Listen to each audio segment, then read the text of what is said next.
شام the time ہا تے میں اندا پیا ہم ٹھول ہمزائے چوں میں جلے قدرت دا نظارہ ڈٹھم تے میرے کنوں ریحا نہیں گیا میں موبائل کڈیم تے اپنا فریم وچ فٹ کیتم تے میں آکھے اے دکھے نو قدرت دا نظارہ دوستو زندگی میں تو کو کئی دفعہ آکھ گیا دیہات دی زندگی دیہات دی پر سکون ماحول نہ تیری نہ میری نہ کوئی ٹینشن نہ کوئی ڈپریشن زندگی دیہات دی صاف ستھری زندگی صاف ستھری خوراک صاف ستھری ہوا صاف ستھرا پانی دیسی خوراک قدرتی نیچرلی دوستو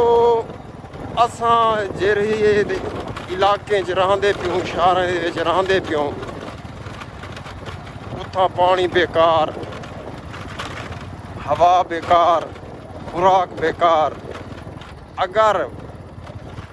ذہنی ٹینشن اگر ذہنی سکون صاف ستھری خوراک زبردست ماحول گولنے تو وہ تو کتھاں مل سے صرف اور صرف دیہات دے وچ میں اج ٹھول ہمزا گیا ہم تے ٹھول ہمزا کے واپسی آندا پیا ہم تے میں کہ دوستیں کوئی مناظر دکھاؤں یہ میں آ گیا ہی ٹائم کندئی پتن دے اوتے آ گیا تو ساڈے دے پیو سامنے دریا ہے ٹائم ہے تقریباً کوئی 5 دا پورے 5 بج گئے بیڑی دی انتظار اساں کھڑے ہاسے